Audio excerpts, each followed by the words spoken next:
Госстройнадзор проведет внеплановую проверку объекта на улице Якова Потапова в Якутске. Это будущее здание школы номер 25.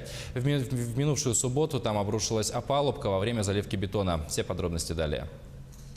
Госстройнадзор проведет внеплановую проверку объекта на улице Якова Потапова в Якутске. Школы номер 25 после обрушения опалубки в эти выходные. По данному факту организация строительная направит нам уведомление об аварийной ситуации. Управлением будет проведена внеплановая проверка, в ходе которой будут установлены все факты и приняты меры. Причиной обрушения стало нарушение проекта производства работ. После 100% заливки бетона в опалубку в течение часа произошло обрушение, потому что не выдержали стойки и опалубки. Произошло обрушение по той причине, что опалубка не выдержала ту нагрузку, которая была дана.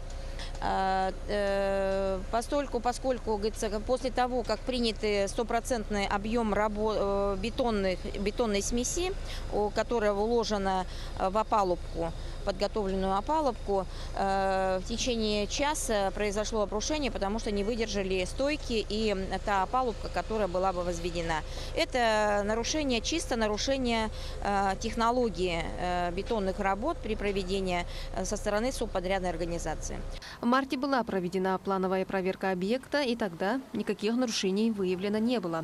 Следующая плановая проверка намечена на июнь. Сейчас будет внеплановая проверка в связи с обрушением опалубки. А из-за чего, по какой причине произошло обрушение, это мы сейчас установим. Генподрядчик привлекает исследовательскую лабораторию для дополнительных испытаний бетона. А по итогам проверки будут приняты меры реагирования в отношении субподрядной организации, допустившую данное технологическое нарушение.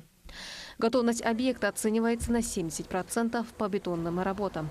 Запланированный срок сдачи объекта – конец текущего года. Елизавета Васильева, Сусанна Рожина, Владимир Павлов, Якутск.